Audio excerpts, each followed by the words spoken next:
Shalom Bapak Ibu Saudara dikasihi dan diberkati oleh Tuhan. Jumpa kembali dengan saya Pendeta Yusuf Panggo di dalam program kita Bijaksana bersama Kitab Amsal. Bapak Ibu Saudara dikasihi dan diberkati oleh Tuhan. Amsal yang akan kita bahas pada kesempatan ini terdapat di dalam Amsal pasal 21 ayatnya yang ke-30. Amsal pasal 21 ayat 30 saya bacakan bagi kita. Tidak ada hikmat dan pengertian dan tidak ada pertimbangan yang dapat menandingi Tuhan. Saya baca di dalam beberapa terjemahan lain.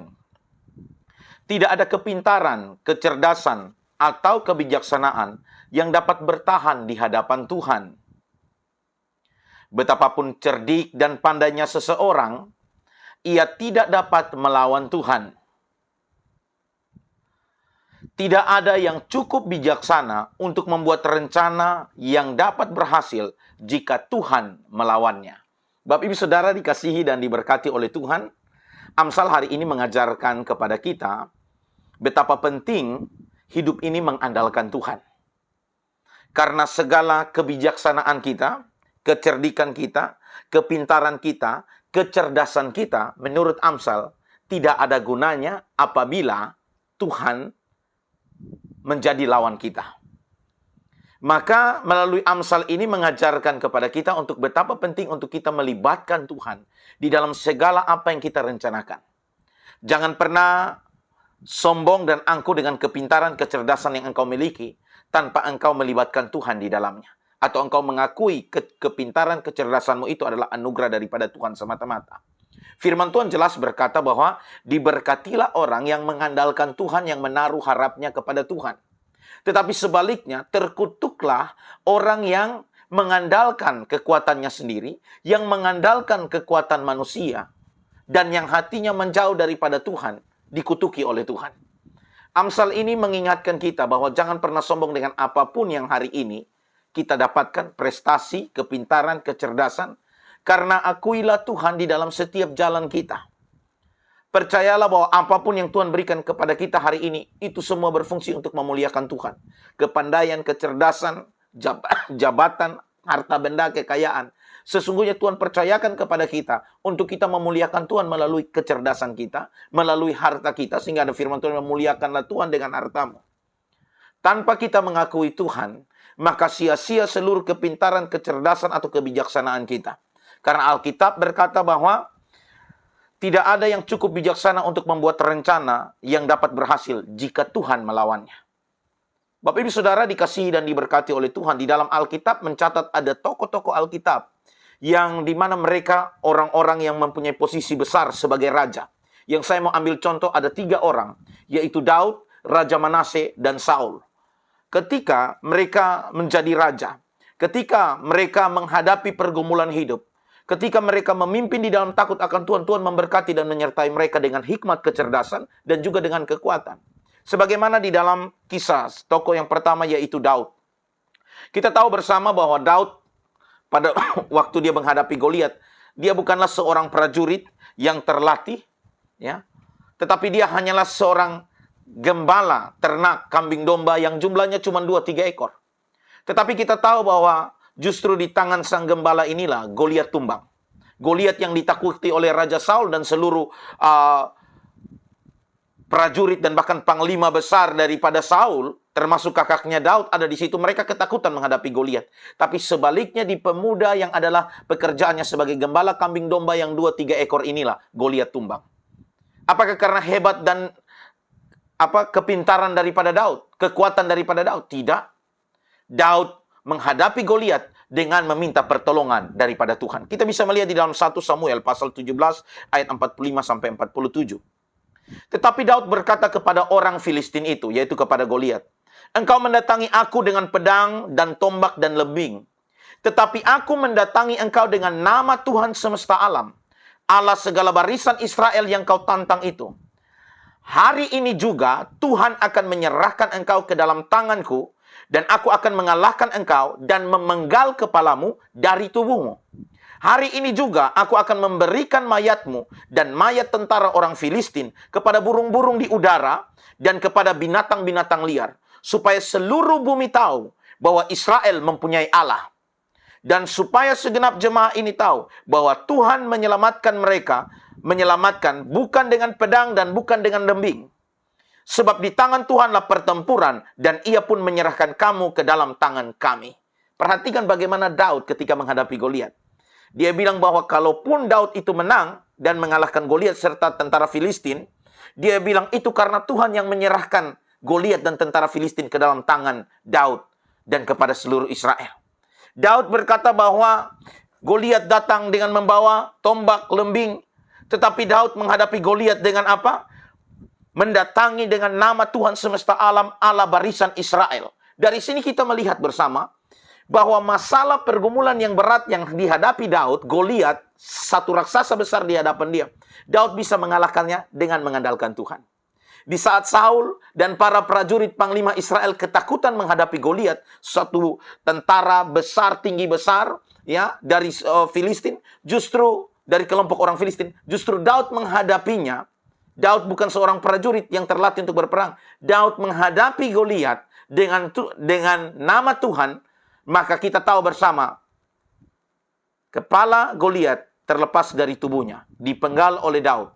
Dan Goliat juga tumbang hanya dengan satu lemparan batu daripada Daud. Dari sini kita melihat bahwa Daud mengajarkan kita bahwa betapa penting hidup kita ini mengandalkan Tuhan. Sebagaimana yang dinasihatkan Amsal. Kecerdasan, kepintaran, kekuatan kita, ya, yang dimiliki oleh Saul dan para prajurit Israel justru membuat mereka ketakutan. Tetapi ketika Daud menghadapi Goliat dengan kekuatan daripada Tuhan, dia dapat menumbangkan raksasa tersebut. Kemudian ada juga Raja Manasye, Bapak Ibu Saudara, yang dimana akhirnya ketika dia tidak lagi setia kepada Tuhan, ketika dia menyakiti hati Tuhan dengan membangun penyembahan tempat-tempat mesbah-mesbah, penyembahan berhala, Tuhan murka kepadanya. Maka sekalipun dia menjabat sebagai raja, Tuhan mendatangkan hukuman, datangkan musuh. Dan Bapak Ibu Saudara bisa melihat di dalam 2 Tawarik pasal 33 ayat 9 sampai 13. Jadi hari ini posisi jabatanmu seperti apa? Yang saya ambil contoh ini raja semua. Artinya pemimpin besar dalam suatu bangsa. Kalau Anda sudah tidak berkenan kepada Tuhan, Tuhan bisa hancurkan. Tuhan bisa angkat itu jabatan. Tuhan bisa buat berbagai macam cara. Maka jangan sombong dengan jabatanmu hari ini. 2 Tawarik 33 ayat 9 hingga 13. Tetapi Manasye menyesatkan Yehuda. Raja Manasye menyesatkan Yehuda dan penduduk Yerusalem. Sehingga mereka melakukan yang jahat lebih daripada bangsa-bangsa yang telah punah.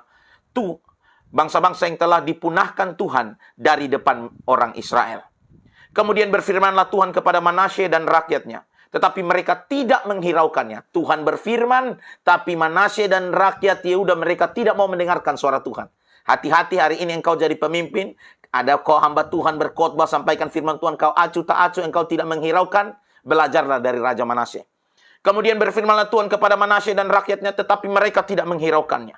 Oleh sebab itu, ketika mereka tidak menghiraukan firman Tuhan, maka di ayat 11 dikatakan, oleh sebab itu Tuhan mendatangkan kepada mereka panglima-panglima tentara Raja Asyur yang menangkap Manasye dengan kaitan, membelenggunya dengan rantai tembaga dan membawanya ke Babel. Dari Manasye, dari seorang raja besar, tiba-tiba menjadi seorang tawanan. Menjadi seorang yang dibelenggu, yang dirantai, yang menjadi tawanan. Dan hendak dibawa kepada pembuangan. Di ayat 12. Dalam keadaan yang terdesak ini, ia berusaha melunakkan hati Tuhan Allahnya. Ia sangat merendahkan diri di hadapan Allah nenek moyangnya. Ternyata mahkota emas sebagai raja bagi Manasye itu membuat dia sombong. Tetapi rantai belenggu dari tembaga itu membuat Manasye menjadi rendah hati. Dia berusaha melunakkan hati Tuhan. Dan dia sungguh-sungguh berdoa kepada Tuhan. Dalam keadaan yang terdesak ini, ia berusaha melunakkan hati Tuhan Allahnya. Ia sangat merendahkan diri di hadapan Allah nenek moyangnya. Dan berdoa kepadanya. Maka Tuhan, lihat ya, setelah orang rendah hati bertobat, Alkitab berkata, maka Tuhan mengabulkan doanya dan mendengarkan permohonannya. Ia, yaitu Tuhan, membawa Manasye, membawanya kembali ke Yerusalem dan memulihkan kedudukannya sebagai raja. Dan Manasye mengakui bahwa Tuhan itu Allah. Suatu pelajaran penting bagi kita. Hari ini jabatanmu seperti apa kalau firman Tuhan datang kepada engkau? Sadar, bertobat, kembalilah kepada Tuhan. Dan kita lihat betapa mudah Tuhan mengembalikan Manasye kepada status dia sebagai raja memerintah, tapi dengan sikap hati yang sudah berubah.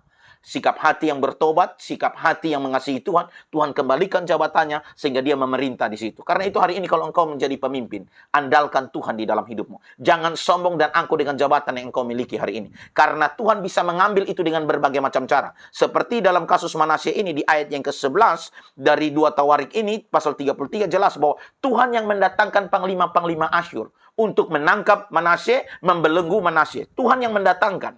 Jadi hari ini kalau hidupmu masih ada baik-baik, Bapak Ibu Saudara, jangan sombong dan angkuh. Jangan sampai Tuhan mengizinkan malapetaka di dalam hidupmu. Supaya engkau rendah hati, karena engkau mungkin sombong dengan jabatan, dengan apa yang engkau miliki hari ini.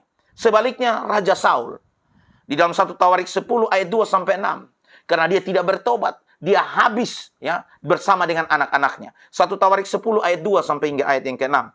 Orang Filistin terus mengejar Saul dan anak-anaknya. Orang Filistin terus mengejar Saul dan anak-anaknya. Dan menewaskan Yonatan, Abinadab, dan Malkisua, anak-anak Saul. 3 putra Saul. Mereka meninggal. Kemudian makin beratlah pertempuran itu bagi Saul. Para pemanah menjumpainya dan melukainya. Para pemanah dari tentara Filistin menjumpainya dan melukainya. Lalu berkatalah Saul kepada pembawa senjatanya. Dia berbicara kepada pengawal pembawa senjatanya. Hunuslah pedangmu dan tikamlah aku, supaya jangan datang orang-orang yang tidak bersunat itu mempermalukan aku sebagai permainan. Tetapi pembawa senjata itu tidak mau, karena ia sangat segan. Kemudian Saul mengambil pedang itu dan menjatuhkan diri ke atasnya. Saul bunuh diri, Bapak Ibu Saudara. Ya, Saul bunuh diri.